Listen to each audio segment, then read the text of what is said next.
With more than 1.9 billion drinks served every day, Coca-Cola is one of the world's largest beverage companies. From its humble beginnings, selling a single product at a drugstore for 5 cents a glass, the company now has a roster of 200 brands that includes Coke, Fanta, and Sprite. But with U.S. soda consumption on the decline, the soft drink maker has been forced to pivot.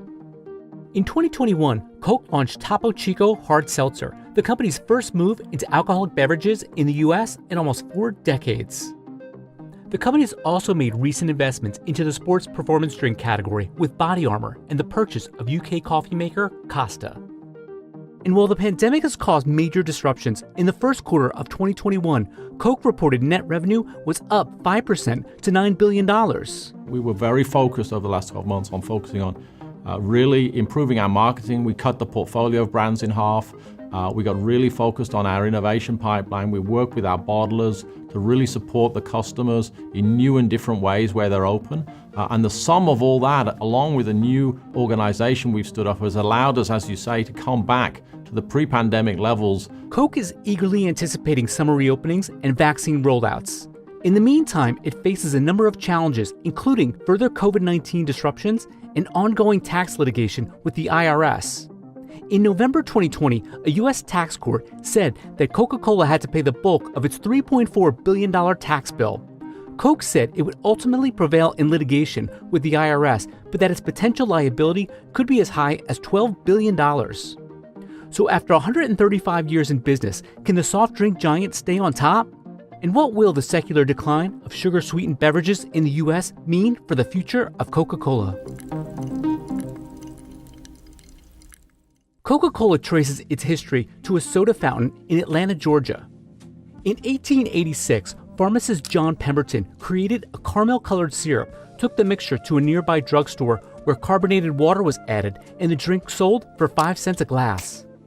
According to author Mark Pendergrass, the mixture contained caffeine, lots of sugar, and for the first few years, a small amount of extract from coke leaves. In other words, cocaine. And at first, their ads were primarily promoting it as a medicine. It was supposed to cure morphine addiction, for one thing, which it did not in Pemberton's case, unfortunately. But it was supposed to be an aphrodisiac. It was supposed to cure basically whatever ails you. In 1888, Pemberton began to sell the recipe to a well-capitalized businessman named Asa Candler, and by 1895, Coca-Cola was available in every state in the U.S. By the turn of the century, Coca-Cola adverts were appearing on clocks, trays, and posters, and the drink was moving from soda fountains and into bottles. The company's advertising budget reached $1 million in 1911, the equivalent of about $27 million today. And that became wildly successful by 1900, 1910. There were Coca-Cola bottling plants in every small town, not only in the South, but throughout the country. By the 1920s and 30s, Coca-Cola had reinvented itself as an all-American soft drink and was entering new markets abroad. Exempted from sugar rationing during World War II and in support of GIs, the company sent 64 portable bottling plants around the globe, distributing more than 5 billion bottles of Coca-Cola. And it wasn't just Americans who were hooked on sugary drinks. According to Pendergrass' book, For God, Country, and Coca-Cola, in Germany, with the supply of key ingredients being curtailed due to the war, local operators invented a new drink, Fanta. The flavored beverage, the first new product from the company, eventually made its way to the U.S. in 1960. Coke produced a slew of other new innovations too. In 1960, steel 12-ounce cans were introduced. In 1963, Tab, the company's first diet drink, launched. In 1971, the I'd Like to Buy the World a Coke commercial aired. In 1982, saw the debut of Diet Coke. In 1985, in an attempt to boost sales and compete with rival Pepsi in the soda wars, the company reformulated its classic soda and launched New Coke. The move was a major misstep. With widespread disapproval from fans and pundits alike, just 79 days after the soda was launched, the company reversed course and the original formula was reinstated. And while the consumption of sugar-sweetened beverages in the U.S. was rising, during the 1990s, the company was about to face an even bigger threat. In the early 2000s, health and wellness concerns rose to the top of most consumers' agenda. soda consumption began to decline. The peak happened around in the early 2000s from a consumption standpoint, if you look at per capita consumption, and then it's been declining ever since. At the same time that we started to see carbonated soft drinks decline in consumption was about the same time that we started to see increased concerns about sugars and simple carbohydrates. But despite that drop, Americans and people everywhere were still hooked on soda.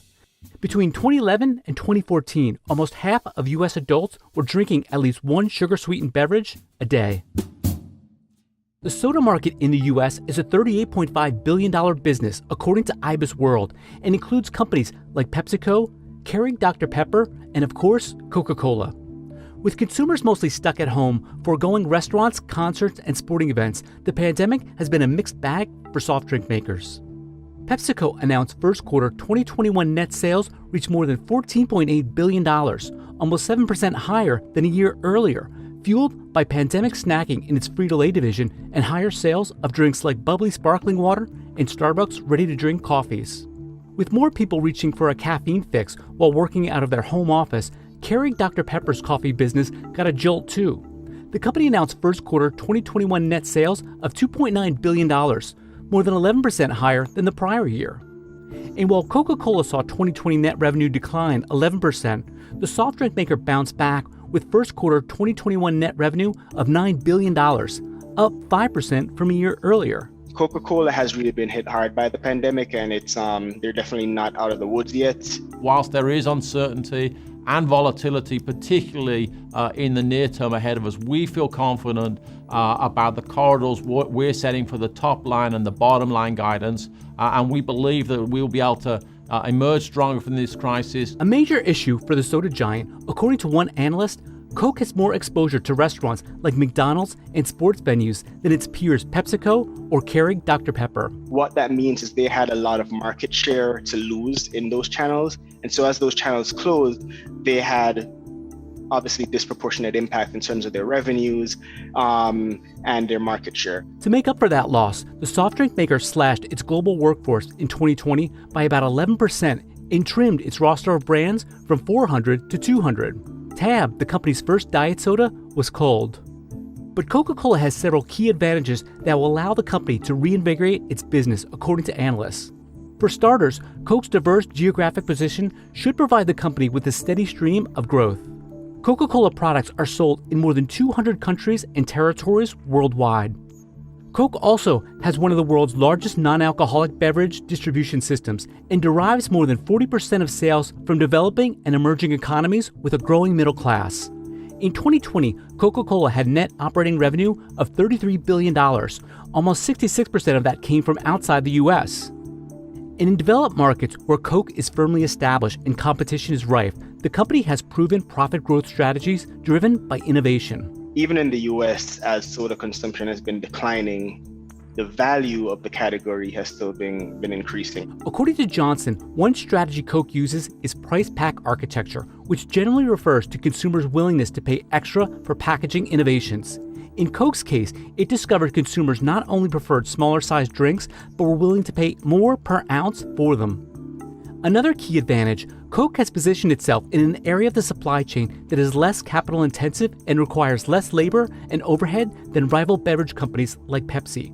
Most of Coke's trademark beverages are not packaged and delivered by the company. In general, Coke focuses its operations on producing the concentrate for its beverages and ships those mixtures to bottlers for processing, packaging, and distribution. In 2020, environmental group Break Free from Plastic took a global audit of plastic trash, working with almost 15,000 volunteers in 55 countries, collecting plastic bottles, coffee cup lids, shampoo bottles, and surgical masks in a 2-month cleanup. The group said that for the third year in a row, soft drink giant Coca-Cola emerged as the top global polluter with almost 14,000 Coca-Cola branded plastics collected in 51 countries. According to Greenpeace, as of 2018, Coca-Cola has produced over 110 billion single-use plastic bottles. The environmental group estimates that in the decade leading up to 2018, Coca-Cola increased the number of single-use plastic bottles by about a third, accounting for almost 70% of Coke's packaging globally. While Coca-Cola is not the only multinational corporation that relies on plastic packaging, the company's size illustrates the scale of the problem. Other top polluters, according to Break Free from Plastic, include PepsiCo, Nestle, Unilever, Mondelez International, and Mars. According to a report by the World Economic Forum, at least 8 million tons of plastic enters the ocean each year, the equivalent of dumping the contents of an entire garbage truck into the ocean every minute. Plastic packaging makes up the largest share of this problem. To do its part, in 2018, Coca-Cola announced it would use at least 50% recycled material in its bottles and cans by 2030. And by the same date, collect or recycle a bottle or can for each one it sells. The company also launched a plastic bottle made up of 30% plant-based materials in 2009. And in 2020, Coca-Cola partnered with Danish startup PepsiCo to develop a 100% paper bottle. That project is in its infancy. But critics argue that due to the high costs associated with recycling and with less than 30% of plastic bottles in the US recycled, those efforts might not be enough.